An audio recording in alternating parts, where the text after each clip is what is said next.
Hello, this is Pierre Noizat. Today I'm going to talk about atomic swaps, and I walk us through the steps of a simple atomic swap protocol.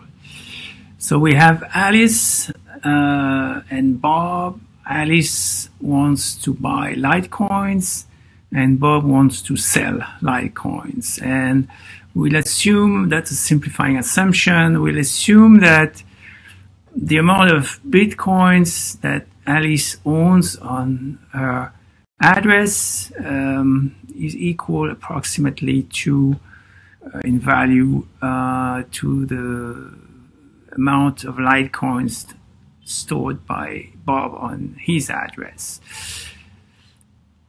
You can see the protocol entails no less than 6 transactions. In fact, only 2 transactions per user are going to be recorded in the blockchain. Because as you can see, for instance, for Alice, transaction 6 and transaction 2 spend from the same output of TX1. So only one of them can be recorded in the blockchain. The other would be a double spend attempt. So for Alice, we have a funding transaction, TX1, funding smart contract address, and in the nominal case, transaction TX6 paying Bob to his Bitcoin address. And similarly for Bob, we have transaction 5 and transaction 4 spending from the output of transaction 3. So only the nominal payment to Alice can be paid, or the refund to Bob, but not both transactions. So as a result, even if we have 6 transactions involved in the process, only 4 will go in the blockchain: the funding transactions and either the refund transactions or the payment transactions. You can see also that the refund transactions are so-called time-locked. That is, there is a parameter in the transaction that prevents it from being broadcast to the network before a certain time. And here, for instance, for transaction 2, the refund to Alice, the time lock is set to 48 hours. That means if Alice attempts to broadcast that transaction, even if it's signed with valid signatures, the network will simply reject it until such time when the time lock has elapsed, and the network considers the time lock has elapsed. And we'll see that this will protect Bob, and this will allow the swap to go through. Similarly, we have a time lock on the Bob refund, time lock of only 24 hours. Why is it different? Well, simply because 48 hours is, generally speaking, the maximum of amount of time that's given to complete the swap. But in effect here, Bob is saying to Alice, I give you only 24 hours to complete the swap, because if we get close to 48 hours, if you wait and get close to 48 hours, then I'm at the risk that you simply broadcast your refund after you get paid and before I get paid. So that makes me nervous. So to avoid that, we'll have clearly smaller time lock on Bob's refund, typically half of what the time lock of Alice is. And so that gives us still 24 hours to complete the swap, and we'll see that's more than enough. But again, this is all about making Bob comfortable with the timeline of the protocol. So let's move on to the first step of the protocol, which is matching Alice and Bob order. Alice is publishing buy order. She wants to buy Litecoins, and Bob is posting a sell order because he's selling Litecoins. And again, we're assuming that the amounts match, so there is no partial execution of the trade, because partial execution entails a much more complex protocol. Here we have a simplified protocol where we're assuming Alice and Bob have agreed at least on the amount, and there is only a full execution of the amount, so the entire amounts are spent in the transactions. So the other thing that Alice and Bob do in this phase in this matching phase is publish their public keys. So they each of the participants needs two public keys, two key pairs, if you will, dubbed A and A prime for Alice and B prime for Bob.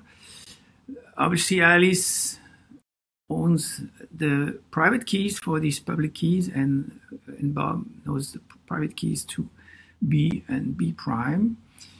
And in addition to these public keys, Alice is publishing the hash of a secret S that she keeps for herself for the time being. All this publishing and posting can be done on a website or on messaging service, presumably more than one channel, so that there is no single point of failure. We don't need really to trust the channels because if something goes wrong, and Alice and Bob can abort the protocol at some point in time, we'll see that. But for the time being, we're assuming there is a reliable way for Bob and Alice to share this information and to match their buy and sell orders.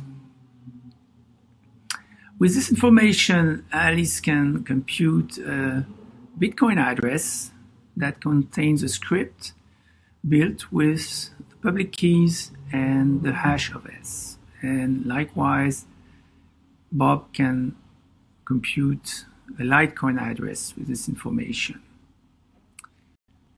Another simplifying information here, simplifying assumption here is that we use Litecoin for the altcoin part of the trade.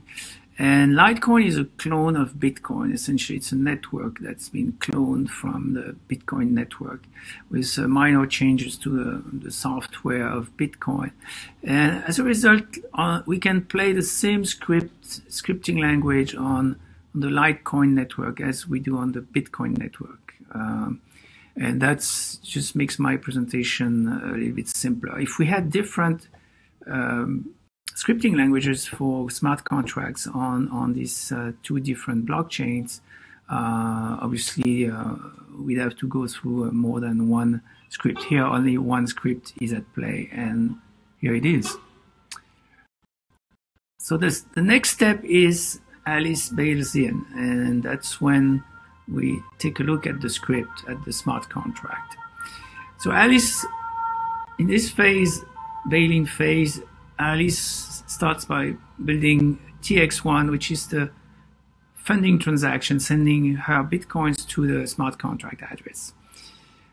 If she would broadcast TX1 right now, that would create a risk for her, because now Bob could tell her, look, you've locked Bitcoins on this address, but now you need my signature to move the funds, to get your Bitcoins back or to send them somewhere.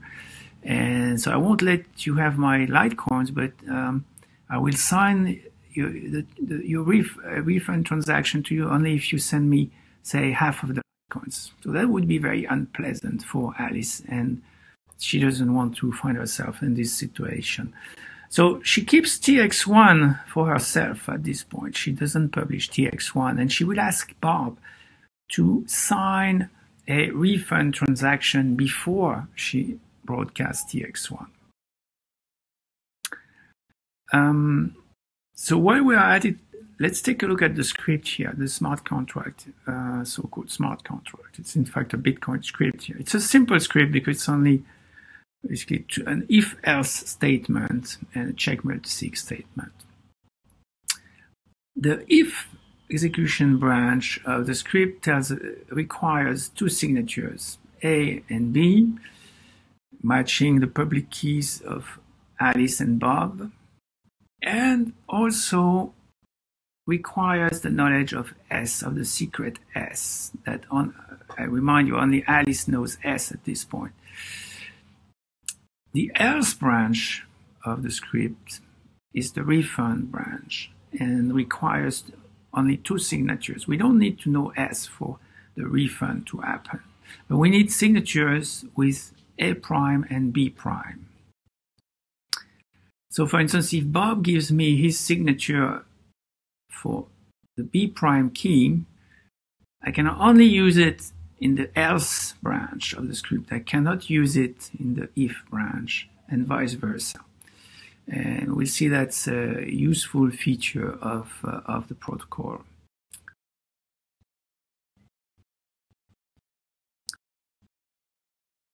So as I said, because Alice doesn't want to be sort of blackmailed by Bob for her Bitcoins, she asked him to sign the TX2 refund transaction with the 48-hour time log.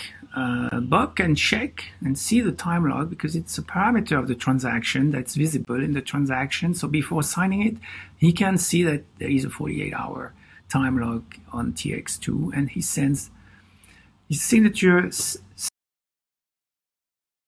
to Alice that she could use to broadcast TX2 after the 48-hour time log. Remember, if she tries to broadcast TX2 now, the network, the Bitcoin network, will reject it. But now that she has the TX2 transaction valid and only waiting for the time log to elapse, she can safely broadcast TX1, our funding transaction, because now if Bob disappears or is non-cooperative, then she can always broadcast TX2 after 48 hours. So she is safe. She's safe to broadcast TX1. And she does broadcast TX1. Once TX1 is broadcast, Bob can similarly create his funding transaction TX3, keep it for himself, ask Alice to sign TX4 refund transaction, and now he's safe. Alice has signed a transaction with a 24-hour time log that she can see in the transaction before signing. So now, if Bob has a signed transaction, obviously he cannot do anything with it before 24 hours, but he said he thinks the swap can be completed within the next 24 hours, and so does Alice. And he can safely broadcast TX refunding the Litecoin smart contract address. As I said, we have the simplifying assumption here that's the same script controlling the Litecoin smart contract address.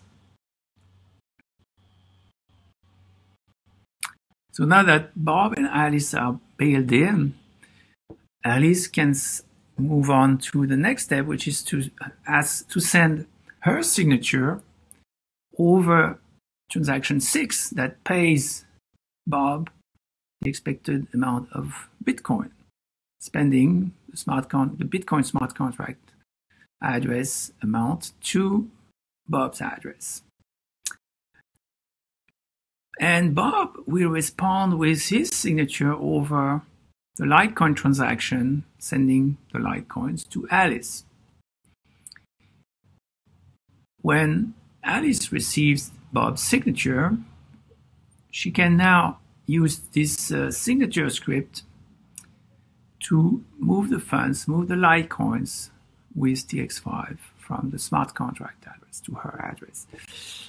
And as you can see, we are now going through the if execution branch of the script with the A and B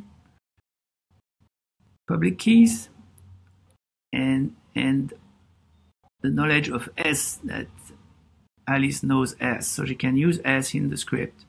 The true simply means we are going through the if branch, and if you remember, the A and B keys are the ones used in the if branch of the script.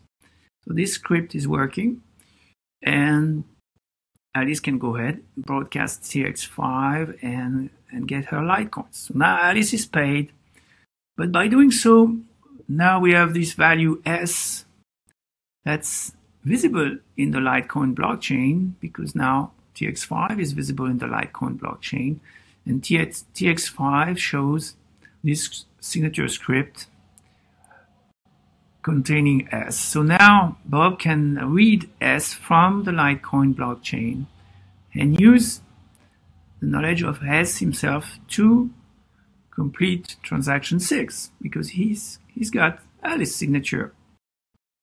So Bob collects his Bitcoins with transaction 6 and the knowledge of S that he's learned from the Litecoin blockchain. And he's using this signature script to complete transaction 6 on the Bitcoin blockchain and get paid his Bitcoins. That's it. Thanks for watching.